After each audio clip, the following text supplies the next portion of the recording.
And now, Effective Communication with Phil Zeller, CEO, Dale Carnegie, Southwest Michigan.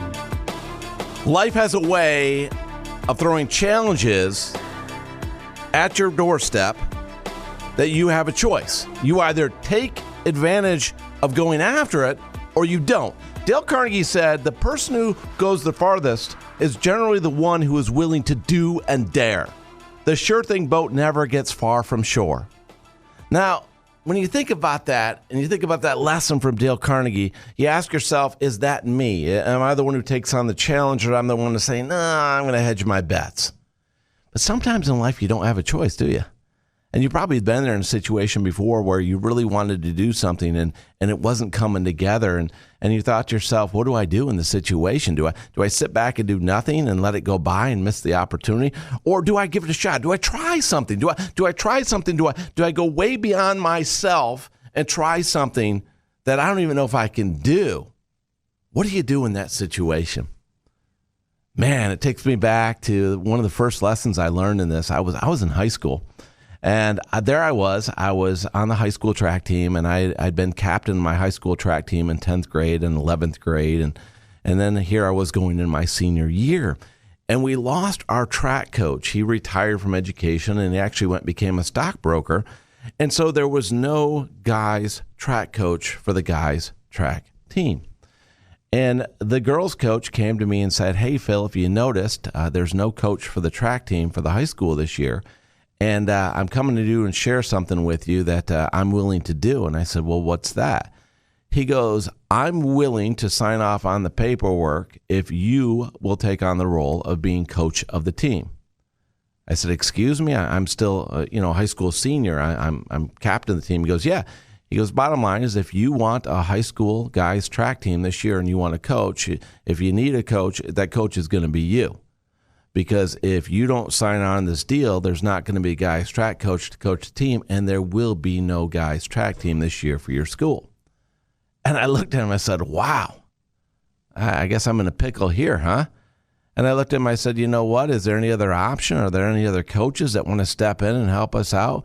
He said, nope, it's on you. And so it's all on you whether there's going to be a high school boys track team or not this year, your senior year of high school. And I looked at him and I said, well, if you put it that way, it looks like I need to step up to the challenge. He goes, yes, you do if you want a team, if you want another year running. And I said, yes, sir, I do. And so I will take that challenge. So, yes, I will do it. So he signed off as the track coach for the guys team and then passed the baton quickly to me. There's a track pun for you, pass the baton to me. And I spent the year coaching the team while also running with the team, being my senior year of high school. And every single day I took on the responsibility of giving coaching and direction and leadership to the other track runners on the team, including the people in the field events. And so I had to go talk to some of my other friends that did different things in the sport. Myself, I was a sprinter, so it was easy for me to work with the sprinters, but we also had people who were great at the shot put and the discus and the field events and long distance running. And so I asked for their help to help me to help the younger people on the team get acclimated to the different aspects of the sport of track and field. And everybody stepped up, and it was a beautiful thing. And we had such a team that came together. And every practice, I was there running beside the people I was coaching. I mean, there are a lot of times we would go out, and if you ever played sports and you know to run suicides on the basketball court, run line to line to line. Well, in track, what we do is in sprinting, we start out on one side of the track, and we run a 200-meter yard dash, and then we walk across the field, and then we run another one, and we walk across the field, and we run another one. And you keep running until you feel like you want to keel over, you're going to vomit, right? And again, it's challenging to build yourself up and build your stamina and build your speed. And what was really cool is that everybody on the team responded because we were working hard, and we so wanted to do it. Now, I could have said, I'm not old enough, I'm not qualified, I can't handle this, and we would not have had a team. And that was the best track team I was ever on in my life because it was a team where everybody came together, which is often a sport where it's so individualized, but we had so much team togetherness, so much support, everybody cheering for everybody in every race that they ran. It was a beautiful thing. And at the end of the season, the team gave me an award as their senior Greyhound of the Year, which was a huge thing in my school.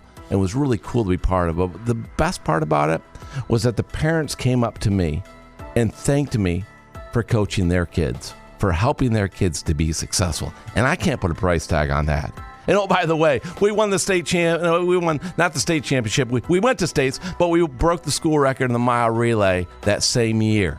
And that stands today. And that wouldn't have happened if I would have not have stepped up to that challenge. So I challenge you, when the opportunity comes for you to step up, grab it. Grab the bull by the horns. Make it happen. You got this. Now go make it happen.